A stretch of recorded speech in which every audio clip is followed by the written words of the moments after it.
There comes a point where comfort begins to feel a lot like decay. You wake up, go to work, pay your bills, and then you call that life. But deep down, you know you've become stagnant. You know that's merely surviving and not actually living. You know you have to make a change in your life, but you don't know how. You don't quite know what steps to take. At least that's how I felt 50 days ago before I found a challenge that would change my life for the better. Hi, my name is Henderson and I just finished the Project 50 challenge. And in this video, I'll be sharing my experience and my reflections from taking on this challenge. For those of you who don't know what Project 50 is a lifestyle and mindset challenge created by State of Mind that's dedicated to helping you build structure, focus, discipline, and consistency through several daily habits. There are 7 rules that this challenge addresses, and I've broken up this video based off of each of these rules and my reflections from each experience. So without further ado, let's hop into it. Rule number 1, wake up before 8 a.m. Now, you would think that this would be the easiest part of the challenge, right? I mean, I have to wake up for work every single day, so that shouldn't be too much of a challenge. Well, I found the issue didn't really lie with the work week, but instead on the weekends and trying to have a, more of a social life, to decompress, to network, to connect with friends and family. And I've noticed typically when I'm out doing these things, I tend to stay up way past my bedtime. And for this challenge to be waking up at 8 a.m., you should probably try to get 8 hours of sleep as well. And these things just didn't mesh too well. My solution? Napping during the day. That gave me the ability to be out a little bit later past my bedtime and be social and connect with friends and family. But in the mornings, that also allowed me to have that early morning productivity boost that you tend to get. And then after I would finish a few items on my list, I would go in and take a nap and wake up and feel energized. It's not perfect, but it got me through the challenge, so I can't complain. Rule number 2, follow a morning routine without any distractions. You ever hear the saying that your morning sets the tone for the rest of your day? This was a concept I initially slept on, but once I started dedicating time to it each day, my horizons widened. Now, I didn't do anything too crazy. I would wake up, make my bed, do a little stretch, eat breakfast, and then I'd prepare for my work day. I'm sure a lot of people can relate to this feeling, but work and school, these are things that we have to do, and they take up a big portion of our day. And we have to do this endlessly. It's almost like a part of our own power of decision in life is kind of taken away, or at least that's how I felt. But through this challenge, I learned to take back my mornings. I took back that power and I feel like I'm reclaiming a piece of my life. And for those of you watching this, you don't have to do anything crazy to have a good morning routine. You don't have to take cold plunges or taking your shirt off and running through a parking lot. You don't have to do any of that. It could be something simple. You wake up, you make your bed, maybe you do a little stretch, or maybe you whip out a journal and you just prepare for the rest of the day. It doesn't have to be anything too crazy to make a big impact on your life and on your day. But the point of this is to give yourself that mental win, that mental reclamation of power, so that you could start your day off right, and it'll set the tone for the rest of your day, I promise you. Rule number 3, exercise or move daily. I won't lie to you and say that I did some sort of crazy, super intense workout in the gym every single day. No, I did not do that. But I did set the intention to do some sort of movement daily. On Mondays, Wednesdays, and Fridays, I did a push-pull leg split. And then Saturday mornings or Friday evenings, I would go for a run with the local run club. And then the days in between, I dedicated to rest, recovery, stretching, and going for little walks, because that's good for both the body and the mind. Now, I know 50 days might not seem like a lot of time, but I promise you, in this small, easy amount of time, my body has given me very noticeable changes in appearance and performance. Speaking on my physical appearance, I've gained more muscle mass and definition in my chest and in my bicep and tricep areas. And for my physical performance, I went from lifting around 65 to 75 pounds all the way up to 90 pounds on the dumbbell press. And that's not just for one rep. I did about 3 sets of 6 reps. And then for my back squat, I made it all the way up to 315. I believe the PR that I've hit was 375, but I had a little bit of a leg injury and I didn't want to risk it. Completely unrelated to this challenge, but I didn't want to risk anything. But I still got really high on my back squat doing this challenge. And I say this not to flex, well, maybe a little bit, but I say this not to flex, but more as physical, tangible proof of what you can accomplish if you be consistent with yourself, even for as little as 50 days. So if there's one takeaway from this part of the challenge, it doesn't matter what you do, set a block of time and dedicate time to yourself, to moving your body, to being consistent.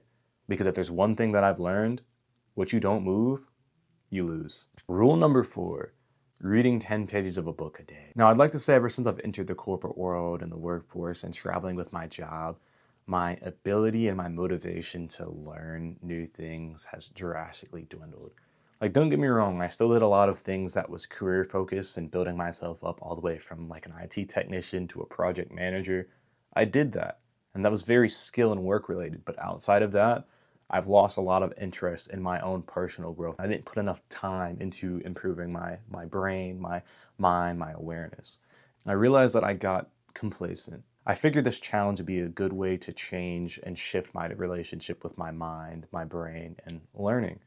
So I picked up a book, a self-help book called Rich Dad, Poor Dad. It was a good read even though it did nothing but yell at me the whole time. The book taught me financial literacy and expanded my relationship with money, but it also expanded my relationship with my mind because I know that I could absorb a lot more than I thought I could. So that's one major takeaway that I have from this challenge, is that we can constantly improve ourselves, even from just reading. So whether it be fantasy or self-help books or even religious texts, read whenever you can. Develop your mind and improve your knowledge and your relationship with learning. I promise you, you will not regret it. Rule number 5, dedicate an hour a day to learning a new skill. It takes 20 hours of practicing a skill to become proficient or functional. It takes 100 hours to become above average, and it takes 10,000 hours to achieve mastery. Well, for this challenge, I didn't really have 10,000 hours, let alone 100, but I did commit time and effort into learning a new skill. Now, what skill, you might ask? Well, that would be learning this here guitar. I've had this guitar for a really long time. I'd say even almost half my life, and not once have I actually committed time into using it. So there was a lot of skills and there was a lot of things that I was interested in learning. I could have developed more in career. I could have learned something more practical, more functional, like a physical skill. But the one thing that really resonated with me was the guitar. It was a way for me to have fun, express myself, and still show tangible results of my progress. So I finally dusted off this guitar and I put it to use, and by the end of 50 days, I was even able to perform a song. Me, a total beginner with no experience, I was able to play a song and duet with my friend by the end of this challenge. Isn't that amazing? I'm genuinely so happy that I decided to learn how to play the guitar, but I did not feel like that in the beginning. In fact, I almost quit the whole challenge. I remember the first day when I started learning how to play the guitar, I just wasn't getting the finger patterns correctly. I couldn't play the notes and I had like terrible sounds coming from the guitar. And I remember having a lot of thoughts of doubt, saying that I could quit or I'm never gonna be good at this. It was in this moment that I realized something very important about myself. The things that I'm comfortable in, I'm comfortable in. The moment that something hits me that I'm not good at or it's outside of my comfort zone, I have an initial reaction to run or tell myself that this is stupid or I shouldn't do this, I'll never be good at it. And if I had listened to those thoughts, I never would have achieved the results. If I had listened to those negative thoughts, I never would have learned how to play the guitar. And again, I'm not saying I'm good, but I proved myself wrong. I proved those little thoughts wrong. And let that be a message to you. Even if you're afraid or even if you're met with initial resistance to learning something new, that's not enough to give up, because once you push through, once you take a step back and continue despite those thoughts, your effort will not betray you. It didn't betray me. And if you'd like to see the video where I learn how to play a song that I like with my friend at the end of the challenge, I'm probably gonna link it somewhere in the video if you want. But again, do not let fear stop you from learning something new. Push through and your efforts will never betray you. Rule number 6, follow some form of healthy diet. You are what you eat, right? This is the part of the challenge where you're supposed to commit to eating a healthy diet, to consume what's healthy for you and reject harmful consumption. And I'll be brutally honest with you here. I eat relatively healthy for the most part, but what I wanted to achieve from this challenge was more of a weight gain. I wanted to gain 10 pounds of body weight. I started this challenge at 155 pounds. My goal, 165 pounds. Did I reach this by the end of this challenge? Drum roll, please. Yes. I managed to reach 166 pounds, 1 pound over my initial goal. That is yet another tangible win that resulted from this challenge. What diet would you follow? Rule number 7, the final rule.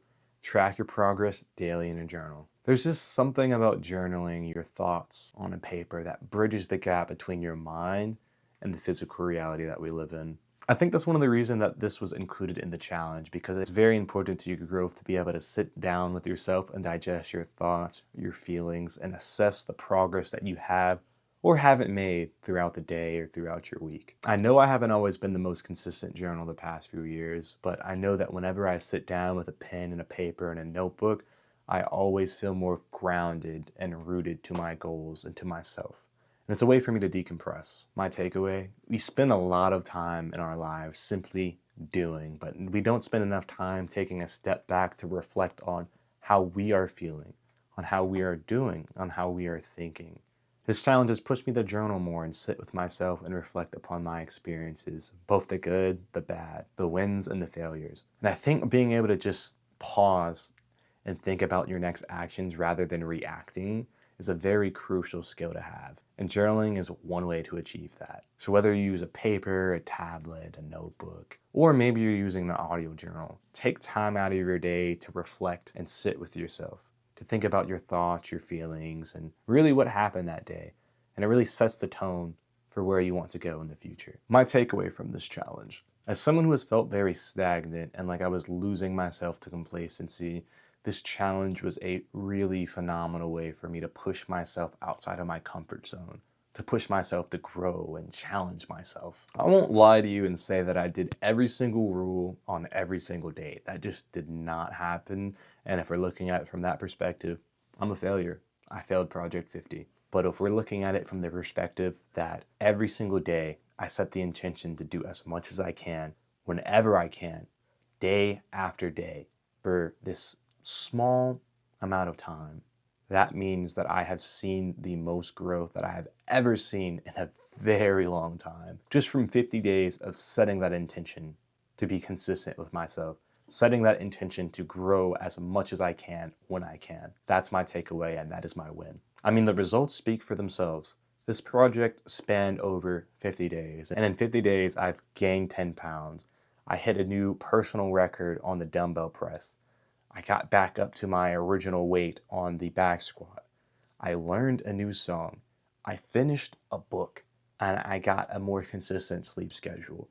If that's not a win, then I don't know what is. And don't get me wrong, this challenge was not easy. I felt like giving up and just dropping it so many times.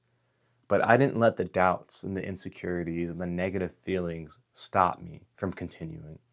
In fact, it almost became a skill to hear these negative thoughts, to hear myself wanting to stop, taking a step back and pushing past it regardless, reaffirming myself. It is hard now, but I know what I want to achieve and I know the type of person that I want to become. I mean, a challenge would not be a challenge if we did not push ourselves. And if we as humans continue to push ourselves past these failures, past these fears and these insecurities and the idea of rejection, if we continue to push despite the unknown results, then I think our relationship with ourselves and with our life will be unstoppable. We just have to be intentional and consistent with ourselves and our efforts to grow. That's actually the whole reason I have this channel. I want to keep pushing myself and keep growing myself and taking on challenges in the areas of my life that I want to improve upon. And hopefully in the process, I'll inspire other people to do the same. That's all I can really ask for. So if you liked this video and you resonated with anything I said and you want to see more videos like this, give me a like, give me a comment, and make sure that you hit that subscribe button. I'd also love to hear in the comments below if you have any ideas for challenges that you want to see me do. It could be physical, it could be mental, it could be lifestyle. The list goes on. But until then, I'll see you in the next video.